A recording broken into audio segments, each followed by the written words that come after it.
Thank you for coming out for this fundraiser to help our friend Craig Kennedy. He is fighting like hell to get the labor and industries off his butt, and it's all because he stood up to tyranny and said, "I'm not going to do it." Absolutely. And now he's got attorney's fees and fines that they're trying to impose on him, and we're here tonight to give him some support and help him with that fight.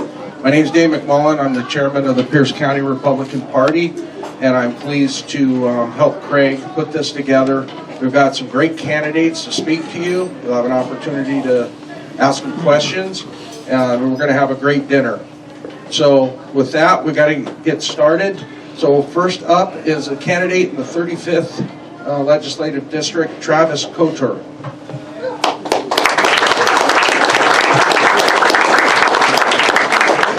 They say save the best for last, and that's why I'm up here first. Just kidding. I'm Travis Couture. If you don't remember me or know me, I'm a U.S. Navy veteran. I served on submarines. I'm currently a program manager for Lockheed Martin Space Systems Company out in the submarine base Bangor.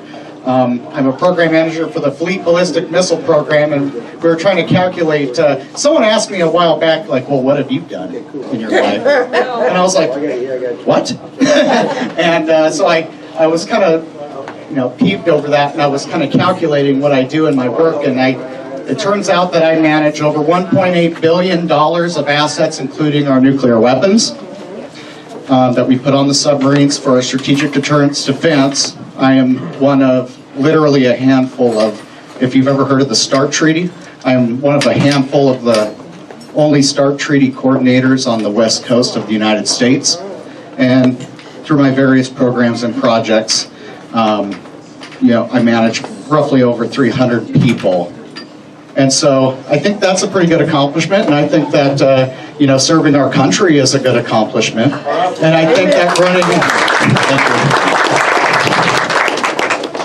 And, I'm not going to lie to you guys, I got a pretty good life. I've got 4 kids. The 4-year-old drives me absolutely nuts, but that's his job. And that's, when you boil down all the reasons, that's the reason I'm running for office.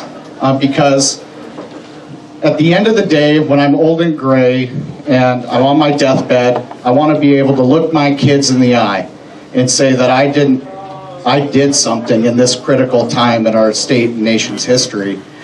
I don't want them to think that I shrank from anything, and I want them to be able to emulate that and go forward in their lives when they're older and they have kids. Really, it's about our future, and those kids are our future. When I think about my kids, I think about their schools. And of course, I've got kids of all various age ranges, and they're on at every level of school. And I don't want my kids to learn that they're less because of the color of their skin, or they're different because of the color of their skin.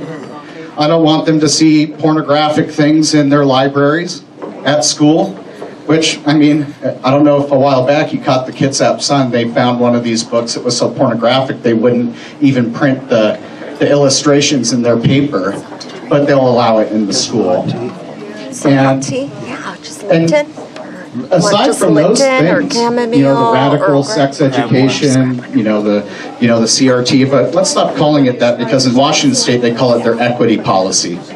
So we might call it CRT, but it's more like a buzzword to them. They've called it their equity policy. You got to watch out for all those buzzwords.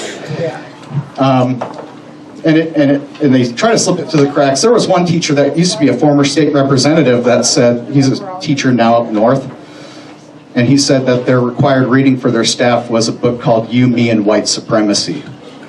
And you can imagine how that makes it into the classroom at some point. Education, and we're failing our kids educationally in this state as well. In the 35th district, there's 3 key metrics, and you can find this right now on the OSPI website. They'll give you the data. It's ELA, English language, reading, and it's science, and it's math.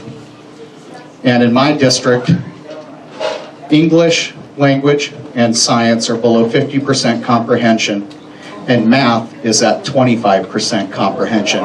And the reason math is so low is because you have to be able to read the question in order to do the math, which is pretty sad. And so what exactly for our billions of dollars are we getting out of our education system? Each kid, each pupil, is getting, from the state is paying the public school, roughly $15,000 to $16,000 per child.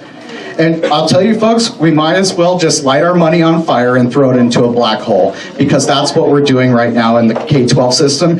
And they want to blame Republicans and conservatives for trying to destroy public education. It's already destroyed. We're trying to fix it.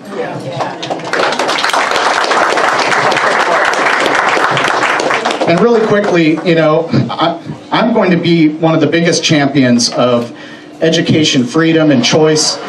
Competition is the high tide that floats all boats. And in order to have that competition, the money has to follow the student, it has to be portable, and there has to be a level of competition between the schools, and that's the only thing that's ever going to raise it.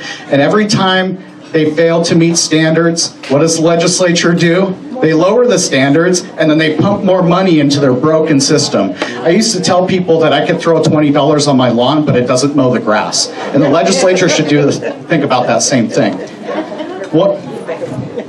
I'm sorry, I'm breaking all the rules. I guess I don't comply with any of the rules, including this mask that I don't wear. Another big point of my campaign is public safety. What does it matter if you send your kids to school if they're not safe? You're not safe in your own communities. Catalytic converter thefts are up 80%. That's ridiculous. I went to a public safety forum with the sheriff's department a while ago, and the thing went a little long. And by the time I got to make my comments, I just said, well, I hope my catalytic converter is still in my truck when I get out there. And we laughed, but go to the grocery stores. They got like these drone things hanging over to do surveillance in the parking lot. It's not the same anymore. They've destroyed our education. They've destroyed public safety. And the problem is that the Democrats, they look out at America and they don't like what they see. They don't like the fact that we have cops patrolling the streets to keep us safe. They don't like the fact that we have schools where people can learn how to think, kids can learn how to think for themselves.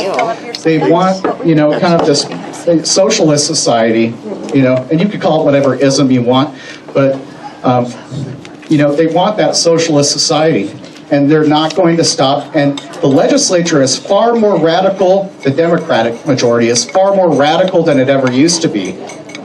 And it's because of that we have a real shot to gain a majority, because I'll tell you this, if we don't start winning, then nothing we're talking about matters. We have to win. We have to win a majority, and we have to go tell Jay Inslee to mind his own damn business. Now, I've been politically involved now for, I think I calculated just a little bit ago, like 13 years now. And I know I look like I'm 12 right now, but I think it's just my boyish good looks. But I've been involved politically for 13 years. I know, when Jesse started running, I started doing politics. And when Jim Walsh, I think I might even have come before him in the political scene here in Western Washington.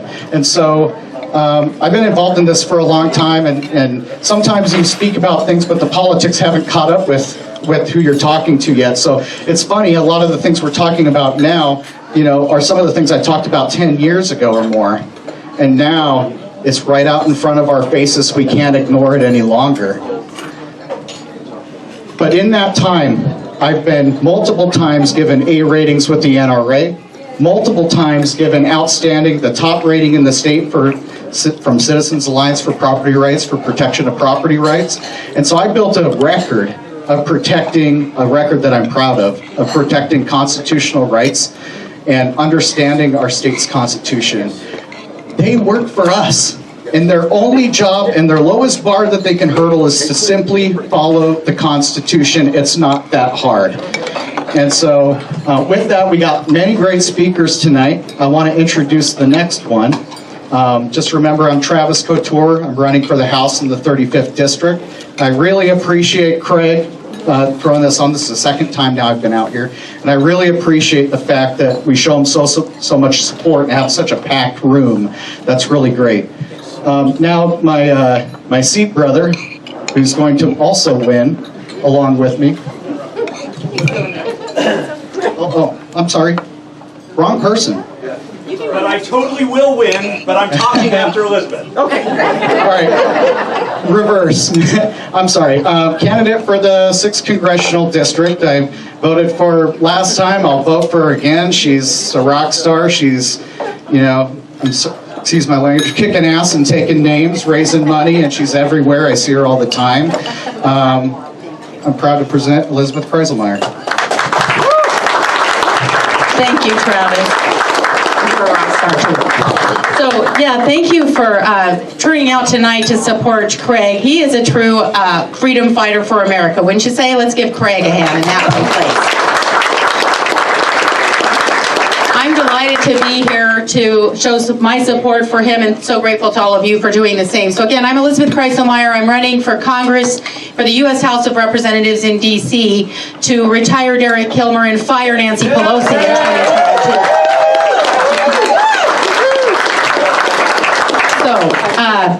Just to refresh your memory, because not everybody remembers where all the districts are, the lines are drawn. This is a federal race. It's one of the congressional races, so it's 6 counties, including North Pierce, all of Kitsap, Jefferson, Clallam, Mason, and Grays Harbor counties. So about 730,000 people, 6th congressional district. I want to ask you, what county and what city are notably absent from our district? Anybody? How about King County? How about Seattle? But unfortunately, we are currently represented by Derek Kilmer, who votes as if we were Seattle. And we're not Seattle, last time I checked, and we don't want to be, do we? No. So yeah, Derek Kilmer has had this seat for 8 years, coming up on 10. 8 is enough, 10 is too many. And he votes 100% with Nancy Pelosi and 98% with the representative from Seattle, Pramila Jayapal, as well as AOC and Ilhan Omar. He votes 96% with them, 98% with Adam Schiff and Maxine Waters. So the reason I say that is because he needs to go, but there's a lot of people in our district who've been fooled by him for a long time into thinking that he's a moderate. He masquerades as a moderate when he's here in this Washington, and he's nice and he comes across nicely and all those things. But when he's in the other Washington, he votes against us. He votes radically with the most radical elements, lockstep with them, really against the people. So we need to make a change. Who here is upset about the medical mandates, the vaccine and mask mandates that we're all facing, and tyrannical, unconstitutional? So I'm going, and that's what's, largely is being done here, that Craig is fighting, so boldly fighting back. I call him a freedom fighter. He is basically taking the reins back in his own life, and all he's trying to do is run a successful business. That is not a crime, but he's being targeted by those on the left, by Emperor Inslee and Kilmer and Biden and all those who are inserting themselves into our lives and being this oppressive. So our job is to fight back against that. I have a measure that I'm proposing, the Medical Freedom Act, that would hit this at a federal level, as well as what we're doing. There's a petition circulating right now to fight back at the state level. But it's really important that we fight, and it's important that we know who the freedom fighting candidates are and support them. We've got some great ones here tonight. You already heard from Travis. You're going to be hearing from Jesse Young and from Spencer Hutchins and Jim Walsh, and all of these people. They're the ones fighting, and I will be too, Elizabeth Kreiselmeyer, fighting for constitutional rights, because the overreach that we're seeing is unacceptable. Would you agree? Yeah. So I will just leave it by saying that come and talk to me at the table here, but I just want to make it really, really clear that this attack that Craig and that one place, this restaurant that we love and are supporting his business, is under attack.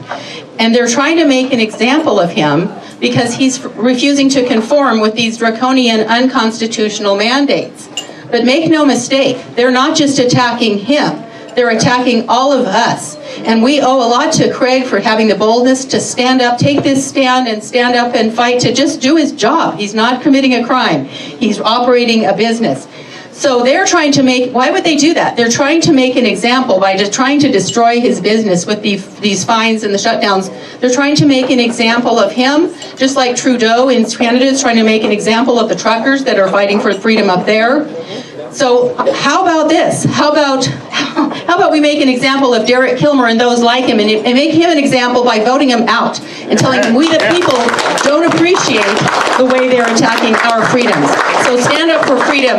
Please come and visit me at my website. It's cleanupthehouse.com, because heaven knows there's dirty tricks in DC that we need to take care of. So I'm Elizabeth Kreiselmeyer running for Congress, cleanupthehouse.com. So please, let's retire Derek Kilmer, fire Nancy Pelosi, clean up the House, and let's take our country back, shall we? Yeah. Thank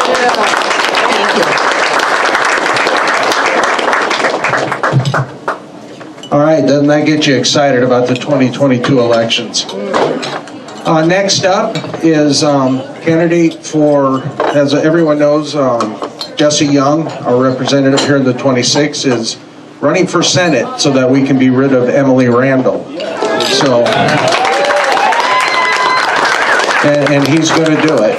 But that opens up his seat for a worthy candidate to step in, fill in his shoes. And we found just the right guy. His name's Spencer Hutchins, and he is going to be your new representative in the 26th district. Here he is. Thank you, Dave. Thank you all very much for being here. What an awesome night it is. I love that everyone is here, and it's really a shame that we have to be, isn't it? We wish we could be here having dinner, having fun. But instead we're here, and we're what? Planting a flag, making a statement. We're somehow engaging in some sort of subversive behavior because the state has decided that a restaurant that wants to serve its customers and keep its employees employed is somehow not allowed, somehow unlawful. It's really a shame that we've come to this place in our society, it seems to me. You look around and you look at each other and you say, we're neighbors.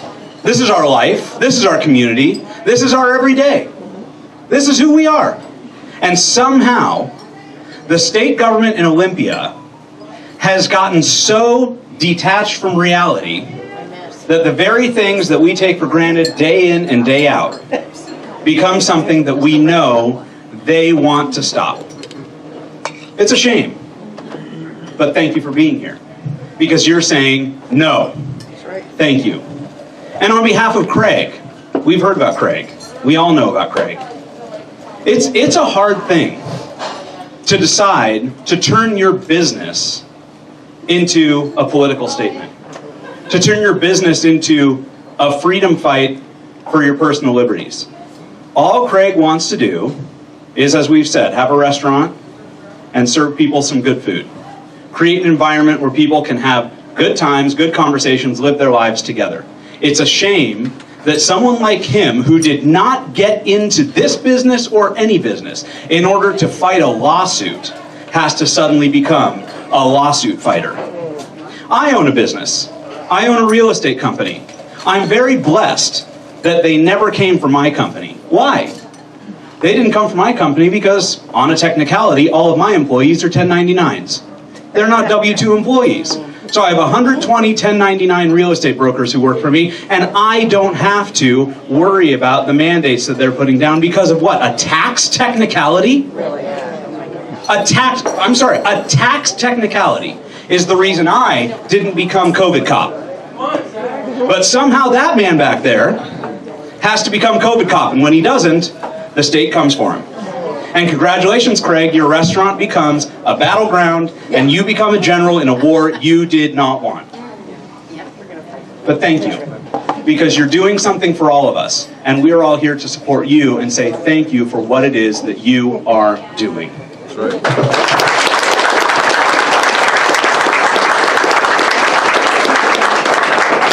I'm Spencer Hutchins. I'm running for state representative for position 1, 26th Legislative District. I am running to replace Jesse Young, who is very rightly going to be our new state senator in this legislative district. We are represented by a state senator who is so outside the mainstream, she very rightly should be the state senator for the university district in Seattle. Right, for Capitol Hill. But somehow, by 100 votes, she became 4 years ago our state senator here in the 26th legislative district. Admittedly a swing district, right? Republicans win here 2, 3, 4, 5 points. So that's nice. But we can't afford to let our guard down because things like 4 years ago will happen, and by 100 votes we'll end up with one of the most liberal state senators in the entire state Senate. She could form a caucus of 5 with senators from King County to make up the most liberal fringe wing of the state legislature. Listen, I don't begrudge Seattle voters their preferences, just like I'm sure they don't begrudge us ours, do they? I don't begrudge Seattle voters their preferences. I have family members up there. I know how they are. But here's the thing. Our district deserves representation that reflects our values. Yes. That reflects our priorities. That's why I'm running. That's why Jesse's running. And that's why we're going to win. This time around, we're going to set this right, and we're going to turn the 26th district red all the way across the board, and we are going to, mark my words, right now, I believe Republicans will take the majority in the state legislature.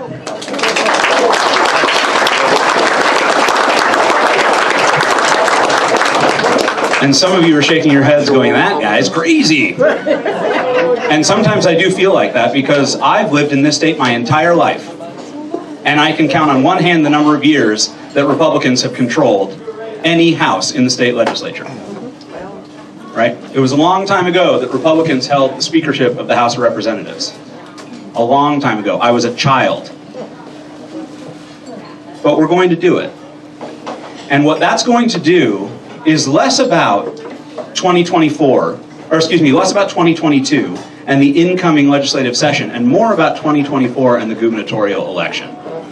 Because what that's going to do, my friends, is set up a situation where our obstructionist governor will suddenly be faced with a Republican legislature trying to do something constructive and positive for the people of the state of Washington, rolling back the drastic overreach that we have seen over the last few years. Insane crime that's the result of defunding our police and telling our cops they can't do their jobs. We're going to stop that. Rolling back taxes, unconstitutional taxes, at a time when the Washington state government sees more tax revenue than ever before in history. They're finding reasons to raise taxes and create new taxes. And Republican majorities in the House and the Senate are going to say no. And then what are we going to be faced with? A veto pen by the governor. Right? Yep. Is he going to sign those things? I doubt it. Which means we get to have a conversation starting now about what it looks like in 2024 when the gubernatorial election is on. It's time for us to start thinking that now. 2022 is important. We need to take seats back. We need to hold important seats, but we need to start laying the groundwork for what it looks like to change fundamentally the politics in Washington state. And I'm excited and I'm energized because I am feeling it out there in the community. People are tired of what they're seeing. People are tired of Olympia not listening, not caring. Did anyone notice that after they passed the unconstitutional capital gains income tax, the advisory vote went down in defeat by the voters of the state of Washington? Big red flag for the Democratic majority in the legislature. Did they get the memo? No, they did not. No, they did not. There is movement afoot, and I think we have positive days ahead of us. And we have to hold on to that hope, because I know a lot of people who aren't. I know a lot of people in this state who aren't holding on to that hope, and a lot of people who have said it'll be easier for me to live in Idaho, Montana, Texas, South Carolina, Arizona. Let's keep naming them. No, it's too depressing. I have family who's ready to move to Montana. I said, please wait until after the election. How many of you know people who have moved out of the state of Washington because of our political climate? It's a scary thing to see because these are people of goodwill who reflect our values. However, I think that rationality and reason are going to win out. And it doesn't matter how many people have gone to Montana. We know that this is a home that we care about.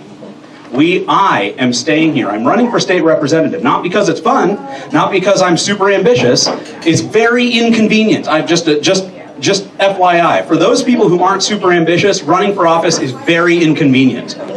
It would be a lot easier for me to stay focused on my business, focused on my kids, come home at night, have a fun time, have dinner with my wife, go to bed, and not have to worry about it. Except I do have to worry about it, and so do you. We all worry about it, and that's why Christy and I decided we're going to make this stand. We love Washington. We love Kitsap County. We love Pierce County. We love this community. This is our home. This is where I have lived my entire life, and I don't want to go anywhere. Do you? So we stand and fight, and we say, what matters? What matters? Let's plant our flag, let's stand firm, and let's say this election we're going to make a difference. Amen? Amen. All right. And with that, I get to introduce my predecessor in this seat, Jesse Young, who is running for state senate against, well, I was going to say something untoward like dead senator walking, and I don't want anyone to get the wrong idea. A senator whose days in the state senate are numbered. Jesse Young, future senator.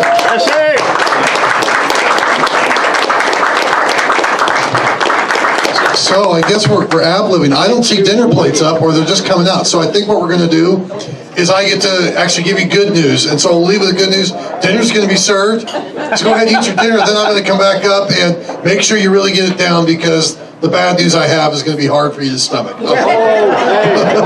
But enjoy your dinner for a little bit. Thank you.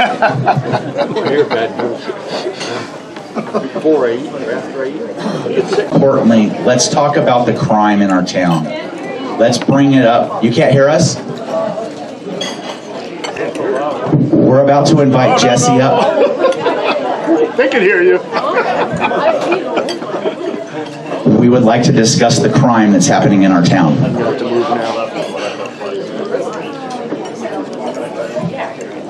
So give us just a second and he'll be up here. Let's lock up the criminals, like the county commissioner. Oh, I'm sorry, did I say that out loud?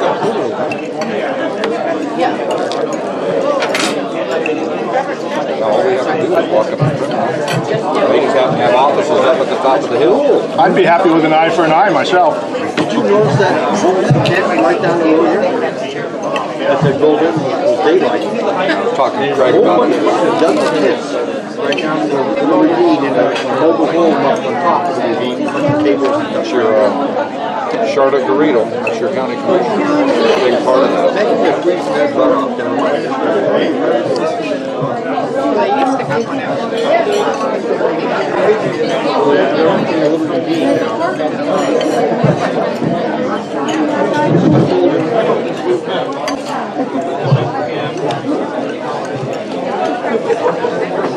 All right, can everybody hear me in the back?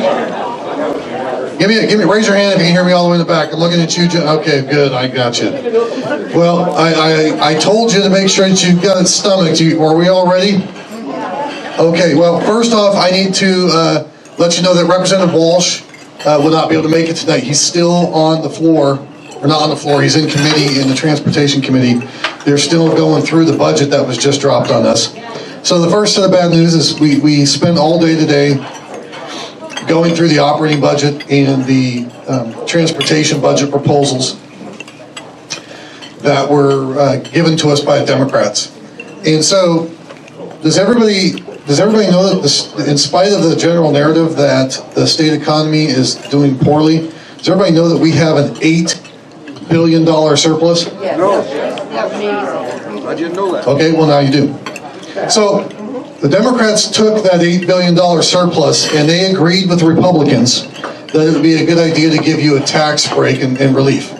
No, they didn't actually. What they chose to do is they chose to spend all $8 billion and then spend an additional $16 billion on top of that through a various set of fees, regulations, and new taxes. And so we're looking at an additional spend of 16 plus 8. So $24 billion new dollars in spending. And that's what we're trying to parse through right now. So that's what Jim is doing. There's a transportation component of it. If you haven't seen the news, the proposal with some of the taxes, because they don't want you to necessarily pay the taxes directly. They're not so oblivious as to raise your gas tax immediately before, say, November. given that taxes have already gone up on your gas. So what they chose to do was they chose to come up with a very creative set and schemes of new fees. And one of the things that they want to do is they want to have an export tax, totally unconstitutional relative to the Commerce Clause and all Supreme Court rulings on this for over 100 years. But they want to increase one of their taxes is to raise an export tax on all forms of non-renewable energy that are exported or refined in the state and exported. And if you haven't seen the news, already 2 bills have been introduced in Alaska. Idaho's governor has already talked about it, and Oregon's liberal governor has already chastised the governor and the Democrats. They're already talking about streaming up, and Alaska's already got 2 bills for retaliatory taxes on us. Which means, and the retaliatory taxes on us are going to raise all of our seafood prices for everything coming out of Alaska. That's their version. So they're wanting to start a trade war so that they can avoid the direct taxes on you prior to November, so that they can maybe convince you by spending more money above and beyond what the economy has already given them. They want to try to buy your vote in November. That looks to be their strategy. And I can tell that you're having a hard time stomaching that. So we're trying to unpack that. The sad part is that we do have $8 billion. The proposal that I'm working on with staff right now, tell me if you like this idea, is a proposal that would reset your property valuations from the 2018 level plus inflation, and then give give the decreased valuation back to you in a tax rebate. How many of you like that idea? Truth is, if you remember, we had the McCleary fix come out in 2018, started to take effect in 2019, and then what we saw was all of our county assessors and treasurers come through, and they started jacking up all the property valuations, and as a result, all of your taxes have gone up. I think that if we have an economy that is still producing at this level, we should be giving that back to you in some form of tax relief. That would be the ideal thing to do, and I would do it through property taxes, because what it would do is it would actually help with something novel like dealing with our homelessness problem. We can start giving you some greater valuation out of greater value out of your property, let you keep some money. It might actually help you afford all the rate increases that we're seeing, not only in your gas taxes, but how about your energy rates? Because on top of everything else, the carbon tax is starting to hit, and your rates are going to start to go up. We just entertained another bill this week out of finance that wants to force, what they're saying is that all of the green technology rollouts that we've done for, say, rooftop solar, it was never equitably distributed. So minorities didn't get enough of the bite of the apple for rooftop solar. Poor communities didn't get a big enough bite of the apple for rooftop solar. So they want to force rooftop solar and give it to you under what is claimed to be an equitable distribution. So they want another taxing scheme so that they can force your energy companies to give you rooftop solar. But what they're not telling you is that you have to pay for it.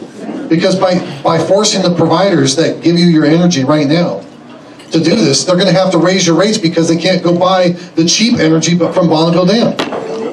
And so they really want to put it on the back of you. And so they're just stacking. The hard part about these types of taxes is it doesn't fit into a 30-second soundbite. They've gotten very sophisticated at making them very, very complex. They sound extremely convoluted when you try to explain them in terms of how they're going to hit your real pocket. At the end of the day, suffice to say that they are literally taxing the working man out of their job in an economy that fortunately is still producing revenue for us. And they can't be satisfied with an $8 billion surplus. They got to go borrow another $16 billion, and it's really, really, really concerning because I don't know how long our economy can continue to take it. So, while all of that is going on, did any of you see what came out in the New York Times bombshell yesterday? That while Biden is screwing up with Ukraine and Russia, and that's dominating all of the world news. What came out of the New York Times bombshell was an admission by the CDC that they have been withholding massive amounts of vaccine data. And the reason and the justification for it was because they thought that people might misinterpret it and therefore not get vaccinated. In other words, they're hiding the data that shows that the efficacy of the vaccine was never there to begin with. That's called medical fraud, folks. And that was the bombshell, and it's getting buried beneath all of the stuff that's happening with Russia and Ukraine, and it starts to make me wonder if this isn't a convenient timing. Did any of you also hear what happened today as well? There's another news release that you're not going to hear. It's going to get buried. Representative Walsh and I, along with Silent Majority Foundation, filed another challenge to another emergency rule that the Department of Labor and Industries just made. Another temporary rule to extend, again, illegally, by the way. We caught them doing this with like 1 hour to go in October. They haven't responded. We're effectively setting up a lawsuit now on your behalf.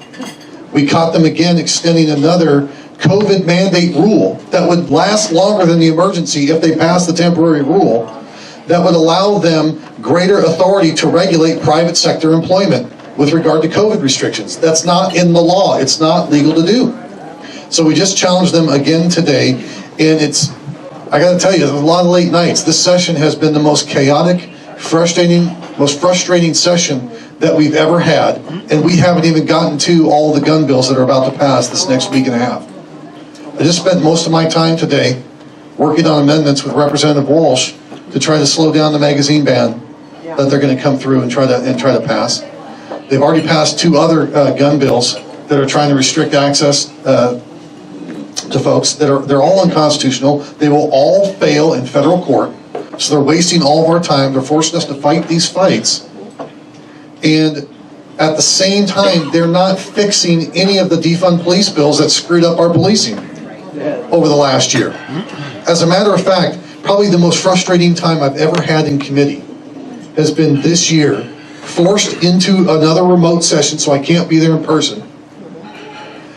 We saw, after they passed their bills last year, I thought that was bad, watching all of the Antifa testifiers, 300, 400, 500 lined up at a time to testify in committee to tell us how our policing forces are all racist, how there's systemic racism and bigotry ingrained throughout the system. We need to tear it down. We need to defund it. We had to sit through all of that and listen to it.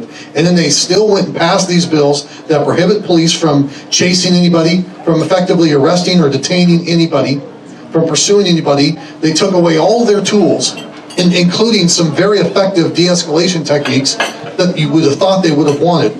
It caused all of our crime to spike, including the stuff right around here.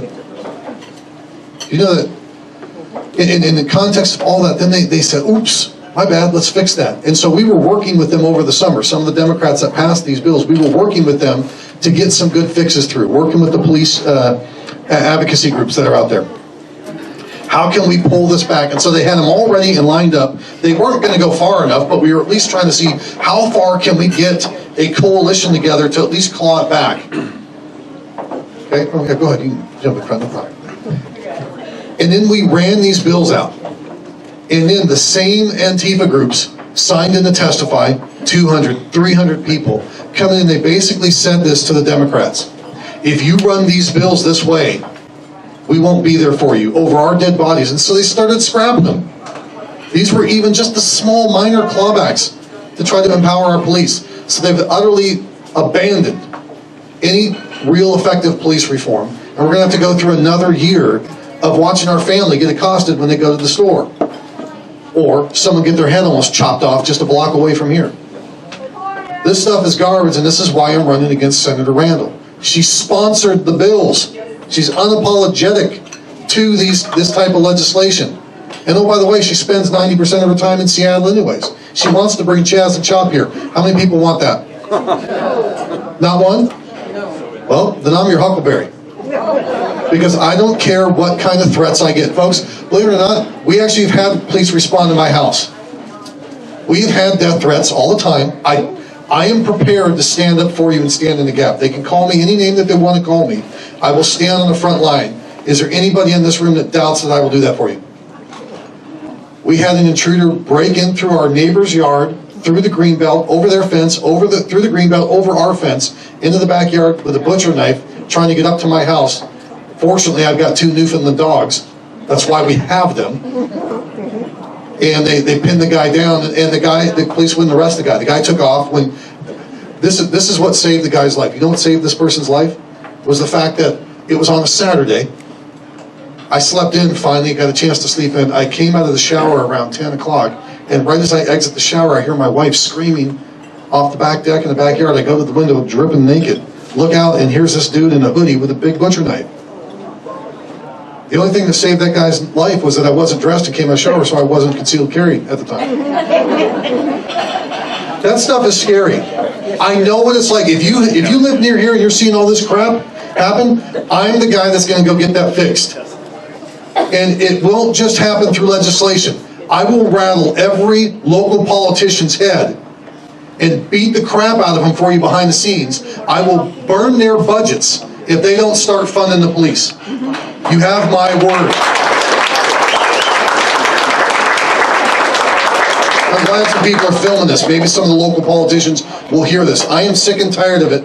I know what it's like. I grew up in the hilltop of Tacoma. I know what it's like to have to live on the streets. I know what it's like to have to fear for your life. And I am not going to leave that legacy to my kids, nor to your kids or your grandkids. It's time that we finally stand up. They can call me any name that they want, but I will stand in the gap for you because it is that important. I do not want my wife getting accosted just going to the store. If you want to see something crazy, there's a Facebook group called Tacomton Files. Okay?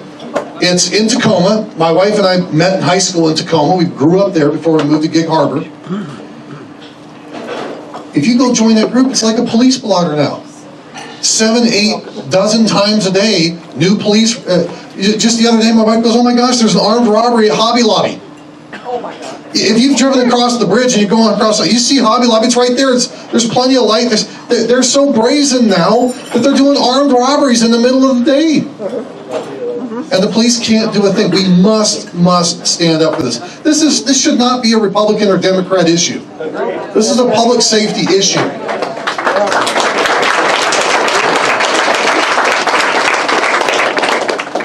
Out of all the money that they've borrowed, in addition to the economic boom that we're having with another $8 billion in surplus, not a single dime is going to our police. It's all going to other social programs. You want to know what's funny? They're going to come out and they're going to say, "Well, we're given so much to deal with the homelessness problem." Folks, go look at the myriad of nonprofit organizations in Seattle that get all of these millions of dollars, and go look at who runs them. All of their executive directors, all of their paid staff are former volunteers for these Democrats out of Seattle. They started a nonprofit. They're making 6 figures off of this nonprofit. None of the money gets funneled to the low income. And these guys, the Democrats are paying. It's a political machine out of Seattle. It's utter garbage. And I feel bad. Part of me is a little gleeful, but I feel bad for these guys when they have to stand before their Lord and Savior and justify what they did with all of your money under the guise of helping low income when they were just funneling it back to their own political party machine. It's utter garbage. We have so much money in the state, we could fix this problem. If we actually funded our police, if we actually took mental health seriously, and we funneled that money into proper channels to get people the real help that they need, with real expectations and real follow-through, we could address these problems and have it done in a matter of a couple of years. We could also solve the homelessness issue if we'd actually allow our builders to actually start going out and building new houses. Our supply is so low, it's utter garbage. How many of you have kids right now that can afford to buy their own home at current market rates right now? If you're like me and you've got a number of kids, I can give one of them, I can let them inherit my house, one of them, but I've got 6 kids. That's good luck, kids. What are we going to do for their future? There is so much at stake in this election.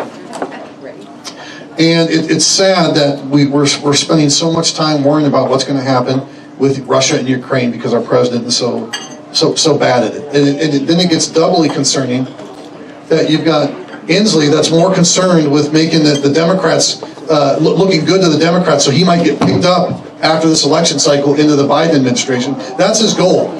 He is trying to hold out with the mandates here in spite of California and Oregon already bailing on some of these laws. He's trying to get his bona fides up so he can get the heck out of Dodge because he knows he doesn't want to spend the next 2 years under a Republican legislature. So he's trying to get out of Dodge. And I'm sure you've seen some of the news, the tip-offs, that what China's trying to do with Taiwan. Governor has no strength. He will not stand up to it. I have had Democrat legislators come up to me and offer and ask me to run the resolutions in support of Taiwan because they're a big trading partner with our state. You want to know why? Jesse, we've run these. I'm not making this up. We have run these resolutions in the past. You've sponsored them, so we know you support Taiwan. I do.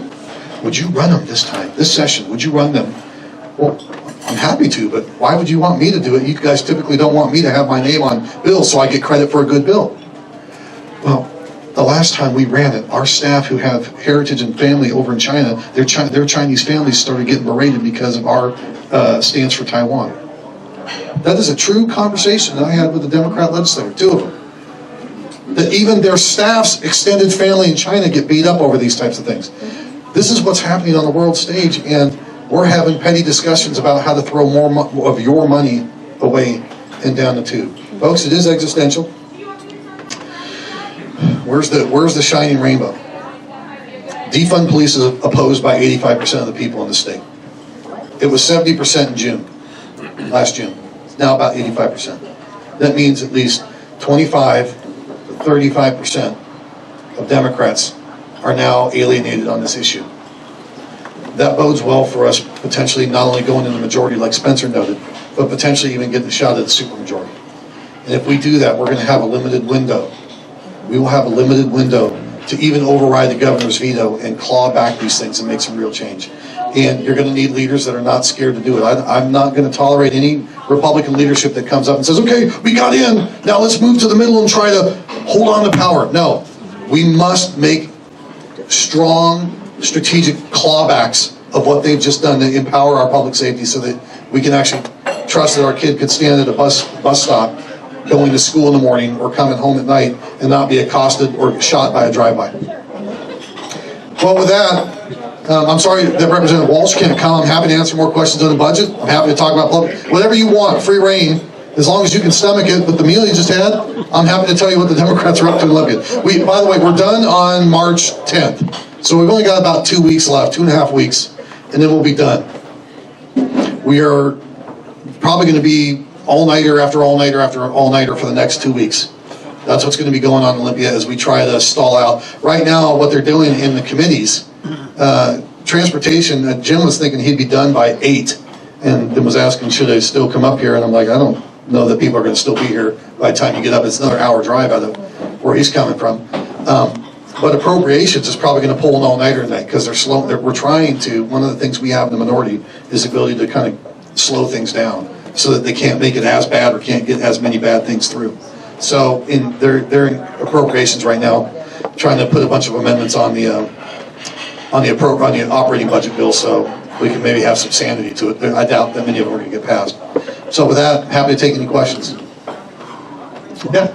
Can you unpack the speech that Inslee gave last Thursday and what it actually means for us as far as the mandates and quote unquote rolling things back? What does that actually mean for us? What should we expect? Okay, so the question was, can I unpack Inslee's speech from a week ago? What does it practically? What does it practically mean for you? Kind of, and partly because I've been so busy, I haven't unpacked his speech myself. I know the highlights of it. The highlights were that he removed the outdoor mandate. Did anybody even realize that there was still an outdoor mandate on this with the masks? So he pulled that back. Oh, thanks, big deal. So he did that. He then said that in March. I don't remember the date that he said that in March. 21st. Okay, thank you. That he's going to pull back the indoor mandate. Believe it or not, Representative Walsh and I and a couple of others, we actually sued the legislature in December and tried to get an injunction so that we would actually be there in person, because they're allowing some representatives to be there in person and others of us, and specifically those of us that won't produce a vaccine passport, to not be on the floor. Well, that's not fair to you, because they're allowing some representatives greater access to the process than you. That's unconstitutional. You have a right for equal representation.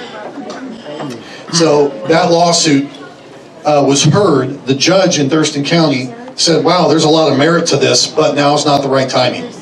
And stop. She didn't justify why. She just said now is not the right timing. If I have my way and we go into the majority, I will roll up impeachment papers on her the next day. Because she should have justified it. So, what she said then was, well, but because there's merit to your bill that everybody deserves constitutionally protected equal access to legislative process, I'm going to expedite the court hearing. So I won't give you an injunction, but I will give you an expedited court hearing. And then she promptly scheduled our first date for 3 days after session was over. So what we're seeing now is that the governor made this statement. The Speaker of the House just announced today, and we kind of knew this was going to come, they're going to wait, keep us out of session most of the time. They're denying me parliamentary procedure that I could use effectively on your behalf. I used parliamentary procedure 3 years ago to stop the magazine ban.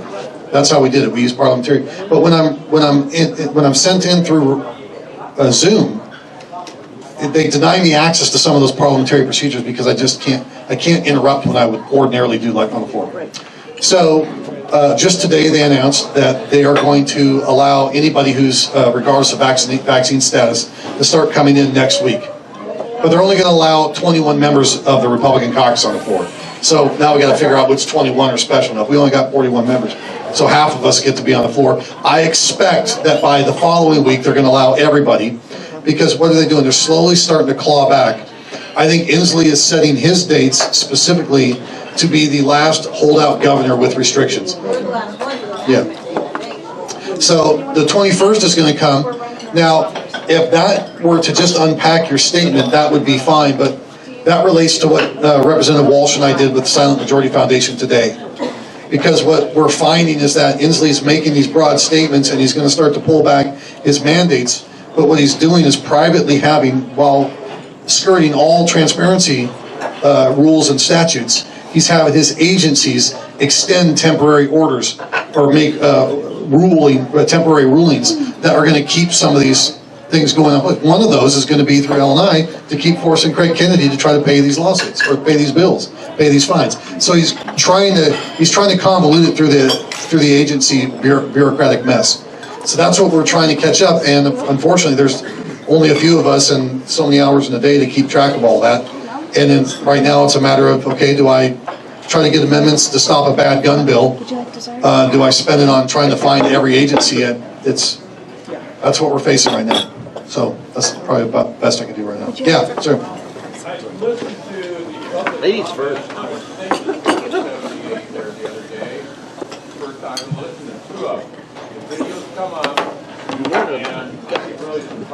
Looks good. When they eliminate the indoor mandate for the mask, which bill was it? Well, he didn't say. He just said eliminate indoor mandate. The states that eliminated indoor mandates. Okay, so I'll repeat the question. You said you were listening and tuning into the testimony, the public hearing on 5078, which is one of the gun bans. I'm pulling that up right now just to verify the number. Yeah, addressing firearm safety measures. Okay, this is the bill that we're writing the amendments on the floor. Yeah, that was pre-baked, right? This is what they've been able to get away with in Zoom. What they'll do is they'll have the required public hearing on it, and then they'll stock it full of they'll get a bunch of their friendlies to sign in, and then because if it was in the Capitol the way it's supposed to be done, it's literally first come, first served for who gets to testify first. So everybody's at least got a fair shot. It might not be fun to get up early in the morning to get there in line, but at least you've got a shot to be first. But when they do it online and they sign up, it's the chairman of the committee's discretion on who to call in what order. So what do? They'll allocate maybe an hour for public hearing on the bill.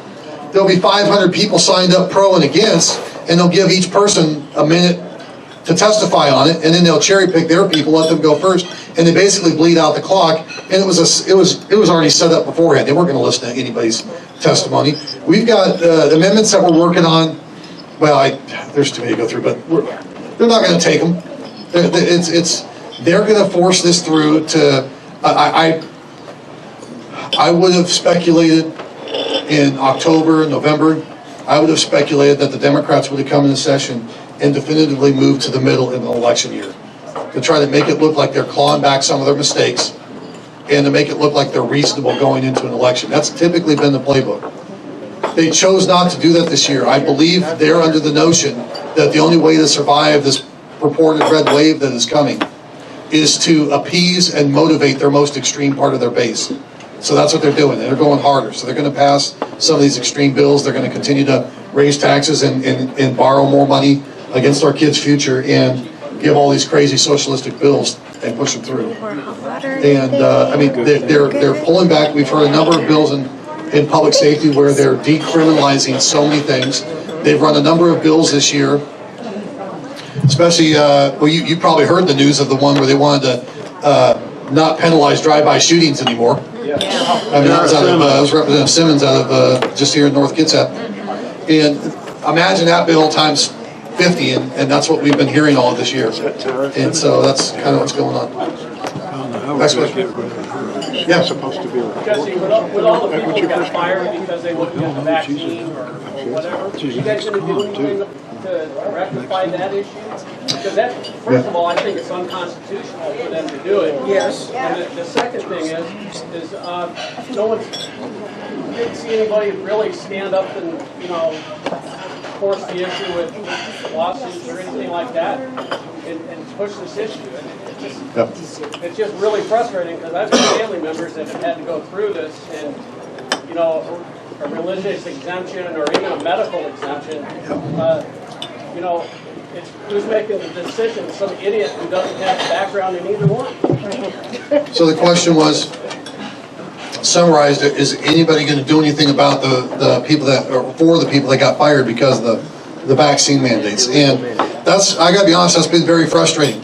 So ideally, what you would see is a bunch of bills drafted to say, let them have their early retirement so they get full benefits, give them their job back, force that back, to force the executive branch to recant from their unconstitutional position. All those bills were run. I've drafted some of them, and the press won't cover them, and they got no attention by the legislature, no hearings whatsoever. And we ran, and we tried, give them their job back. We tried, okay, let them have early retirement, fully vested, give them, so that, you know, we're talking first responders, we're talking the people that were on the front lines of COVID, that were brave for us, that said, but and look, all the frontline people that they fired probably all got COVID within the first round, and had to grit through it, and then this is how the governor repays their bravery. And so they've heard none of the bills. They won't give them a hearing. Secondarily, you asked about lawsuits. Well, that's where I direct you to Silent Majority Foundation. I was just at a fundraiser for them last week, this weekend. It was up in Snohomish County. Through Silent Majority Foundation and a couple of other entities, some of us legislators have been pushing the envelope of these lawsuits. And so there are some lawsuits going on, but they're all getting drug out in court, and the press isn't covering them. So it's all happening, you just don't know. And it's going to be they're going to stall and stall and stall, probably longer than the election process will take. And if those are still stalled out, then what they'll probably do is they'll probably try to adjudicate them really quick right before we go into session. So because they're stalling, it sounds like the typical political response. You got to elect us and put us into a massive majority in November. And I hate to say that, but the efforts you're asking for have been done.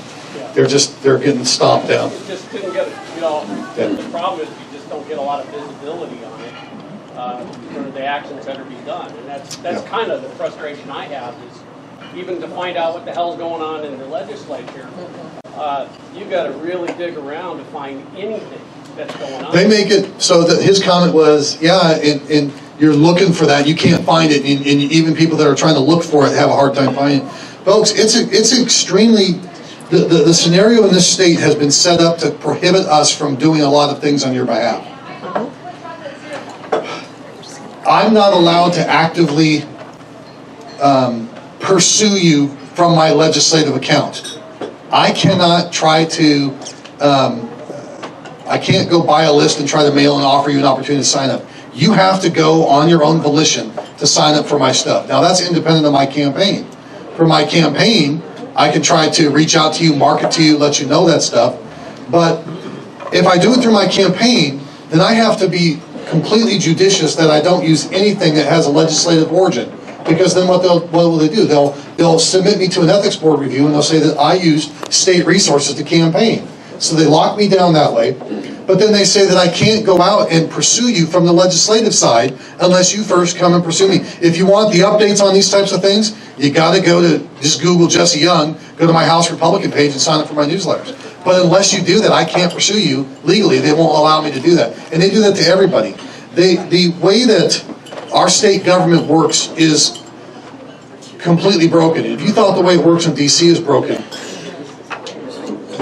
the ideal fix that they promote for DC is to adopt the model that we have in the state. I'm telling you, the state is worse.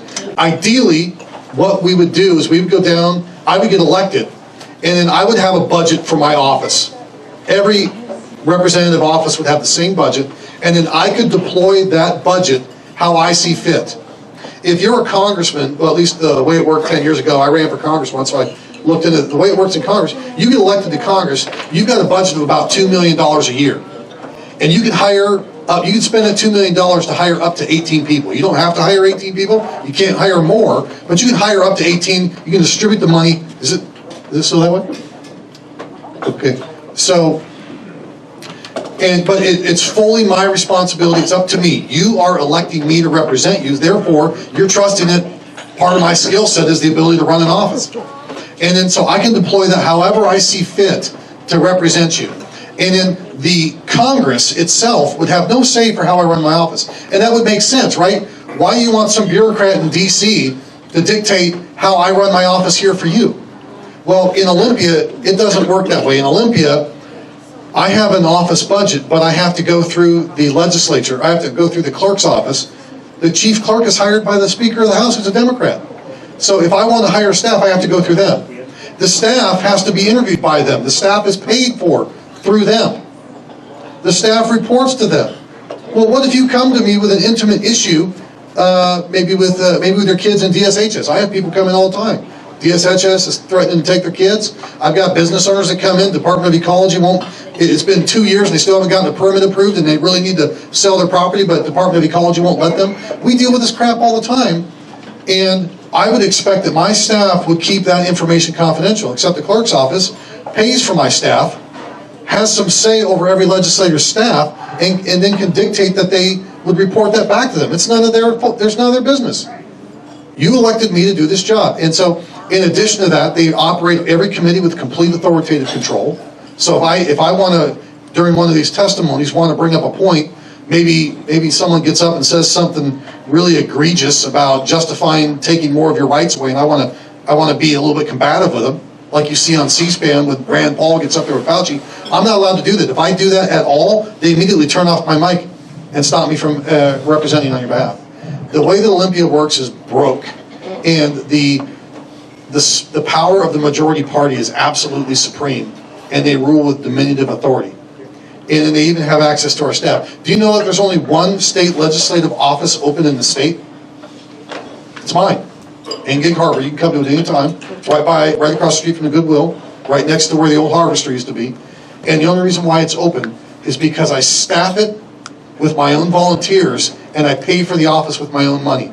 Because if I used any state resources, they would shut it down, because nobody under the state clerk's office rules right now is allowed to have an in-district office, which means that they're denying every representative the opportunity to be close to their citizens so they can actually respond to you. So I've chosen to take the financial hit and leave the office open. The only one without open office hours. You can swing by any time. You might not get me, I might be in committee or something, but at least my volunteer staff is there. If I has to be volunteer staff, you understand, right? Because they can't tell me what to do with volunteers. But if I had my other staff there, they would say, you can't do that. Believe it or not, no legislator right now, they may have just changed it with the ruling today, but for the past year and a half, no legislator has been allowed to co-locate with their staff. You can't even be in the same room with them, because you might infect them with COVID. So they're using all this, they're shutting down. Folks, your state legislators are, by constitutional design, supposed to be the people, the elected official most responsive to you. That's what we're designed to be, and they've completely shut that off. And that's what's happening at the state. And while they've been doing this and keeping us closed basically 24/7, they've been passing all this garbage. That's how they got the defund police bills through in the first place. This requires a wholesale change. And I would strongly suggest that you grab every neighbor and you make sure that they vote for somebody with an R, because the D's will not do it. I'm sorry, I hate to be political that way. But, yeah. Yes, sir. Hey folks, I don't know how many of you knew that they had an anti-vax, anti-mask, flag waving and sign waving out in front of the Safeway between 3 and 5K. Every Thursday. If you haven't been to those, or over to St. Michael's, or in Silverdale, at the folks on the corner, you need to volunteer and get out there with the flags and stuff and start supporting. If we're getting a little older, you need to talk to your kids and get them out there.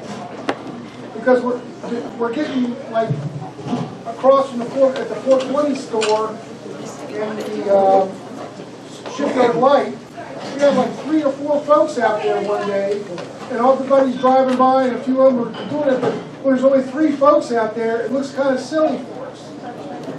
They had literally more folks inside the 420 store that didn't want you there than were out there complaining. And I see everybody here is probably of a like mind. It's time to start putting a little shoe leather and getting involved. Yep. My wife's doing it all the time. I mean, she's pushing. You got friends doing it. You need to get involved with folks into your churches. You know these folks to call and be and get there and do it. I'm sorry, I haven't had to. Or No, you're good. Thank you. Can you say where it is again? I think he said it was out in front of Safeway every Wednesday? Every Wednesday, Veronica? Bethel and Lund every Wednesday from 3 to 5. Bethel and Lund every Wednesday from 3 to 5. How about we do this? Just well, you see the gentleman here. If you're interested in doing it, just hit him up after the event tonight and get maybe you guys, there's some paper over here, we can get a little list going for you, and you guys can reach out to him, let everybody know. I would encourage you to do it. First off, thank you for doing that. It's not fun to do it in the cold.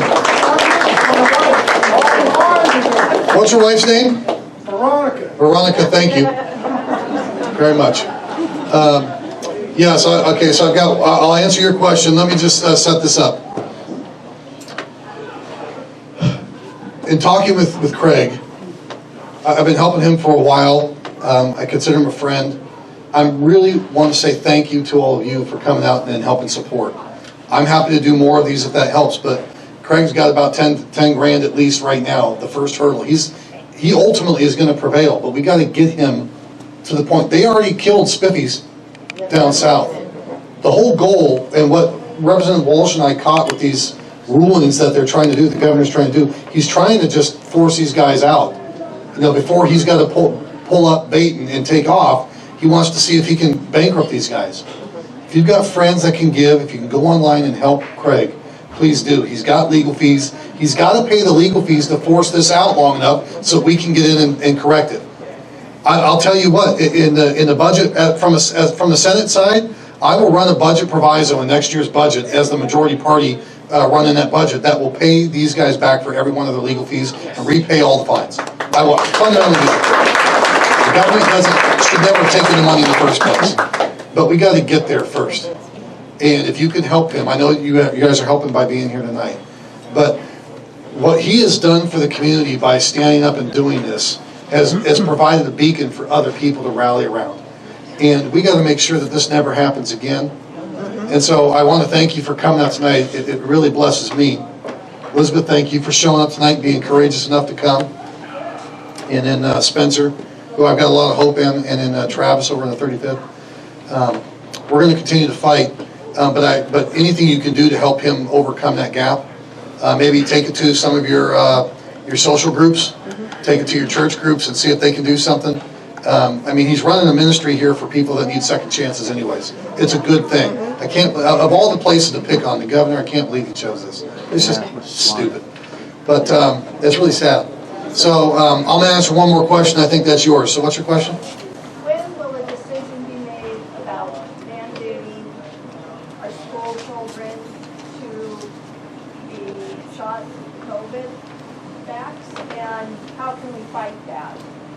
when will a decision be made mandating that our children be forced to get a vaccine? already been to made be able to in my apply the family. vaccine, what can we do about that? Okay, so I would say that your number one repository for all of the information around that would be onewashington.com. So have any of you heard of One Washington? They just had Dr. Malone and Dr. Cole out of Idaho for 2 events, Sunday and Monday. Over 2,000 people came to that. They're the ones leading the effort and consolidating all the different local resources that you can tap into if you don't want to go be a part of something out that far away from you. They're also watching what the TAG, everybody know what the TAG is, the technical advisory group that the governor's agency, so the Department of Health, takes recommendations from the TAG. And when you read it from the newspaper, they never define it, and I think it's done on purpose to keep you keep the issue convoluted. The TAG has recommended just last week that the shots are safe and effective, and so they're recommending to the Department of Health that kids do get the vaccine.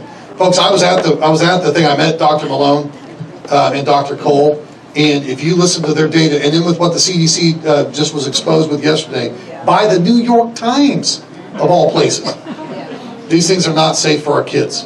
And the evidence that they presented was shocking. I think this is going to age very poorly, and we're going to have the legislators of the future are going to have a lot of healthcare considerations that we're going to have to do for those that did get the vax, because there's potential problems there, because there was no, the way that they tainted the data pools, the way that they hid this information from us is very concerning for what could be happening in the future for people's health with these things. And it would definitely be bad for kids based off the evidence they presented at that week. And I would go to One Washington to find out how to consolidate yourselves into an effective force. They have links on the site right now that if you want to send letters to all of the relevant people, a single push button on that site will get you that letter sent to the right people with your name on it. So that's what I would do. Okay, yeah, last one. Yeah. Depopulation. The final TAG meeting is tomorrow. Do you have that information? So after tonight, when this is done, if people want to get that information from you, they could? That's really detrimental to printing. Okay, so there's some information. I wouldn't be surprised if One Washington has the links set up for you if you go there to find the links, so that you could sign into that meeting virtually and make your opinion known. I don't know if they're going to allow for public testimony, but so yeah. Kellyanne, come up here. I would like, before I hand the mic away, I'd like to introduce just a future rock star. Look at this young lady come up. Thank you. So how many of you have heard of Charlie Kirk at Turning Point USA? Oh, yeah. This is our local Turning Point USA leader, Kellyanne Brooking. And there's an S. Oh, Brooking. Okay, so I had it right. Kellyanne Brooking has been leading the Kitsap chapter of Turning Point USA. She's a future leader, and I think she's got some nice words to share with you tonight. So thank you.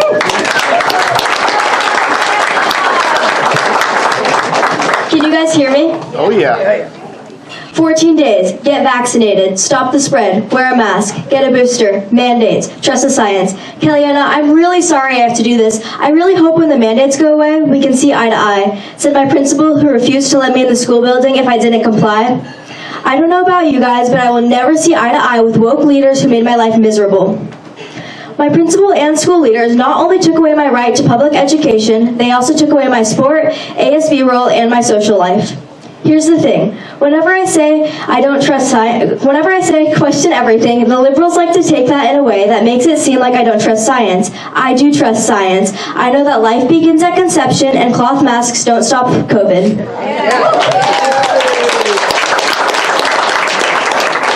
I trust real science, not political science promoted by the left. Here's a quick overview of why I'm so passionate about the negative effects of mandates. I've had issues with my school for a few years now due to my Christian and conservative views, but this school year has been by far the worst.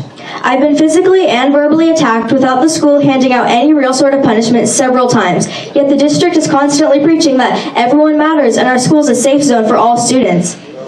After continued failures and lies by my school, I decided I will no longer comply out of fear. So at the start of January, after winter break, I decided to peacefully and respectfully remove my mask. My teacher sent me to the principal's office and they put me in the in-school suspension room and told me they will no longer allow me to come back to school unless I comply. I refused and told them if I won't be suspended, then I will keep coming back. They then told me they won't be suspending me but won't allow me in the building. For the next several days, I kept trying to come back. Each day, the teachers and principals would come yell at me and make giant scenes, all while I would try to remain calm and factual. I didn't want to fall behind when any of this was happening, so I would do my work remotely, which the principal said was okay. Remote work has proven not to be helpful for most students, and my teachers weren't going to go out of their way to help me, but I kept up on all my work and did everything I could do to stay ahead.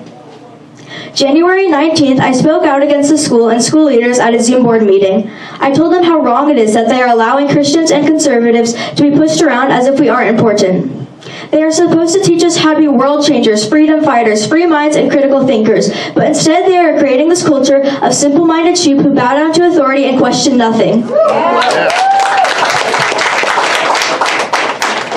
Following that speech, my principal said I could no longer be allowed to do my remote work because it's too much work for my teachers. Keep in mind that 98% of our work is done on our Chromebooks. This was an excuse because they're mad at my views. They said going forward, my options are to transfer to the district's alternative school to do their work remotely or be homeschooled. They still haven't suspended me or provided any sort of way for me to receive the public education that my parents' taxes go to. I won't give in by simply complying or going away. We're seeing across the nation that students are finally standing up and pushing back. We're seeing even liberal governors dropping the mask mandate. Thanks, King Inslee, for telling us about the secret relationship you have with science so I can finally go back into my school with my head held high, 100% maskless on March 21st, 2022. If you stand for nothing, you'll fall for anything. God bless America, and God bless you all.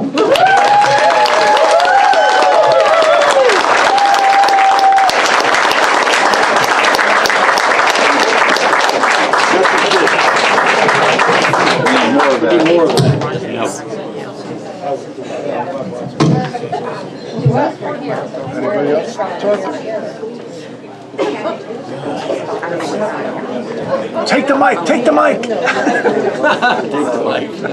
What do you want me to do? I don't know. Start screaming loud enough so Inslee can hear. Not that it would do any good, but. All right, get your raffle tickets out. Oh, that's right. Raffle tickets.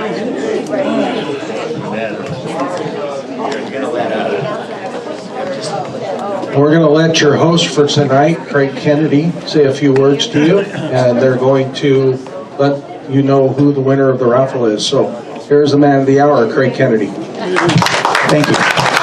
Let's give Dave a round of applause too, because he's the one that organized all of this. Guys, we just want to thank you guys for coming out. We really appreciate the support and the help in this fight. It is a little stressful, but like Jesse said, we're going to win. Our attorney said he can't legally tell us that, but all of his paralegals say we're going to win. The case is a slam dunk. So, yeah. So, again, I thank you, and my staff thanks you.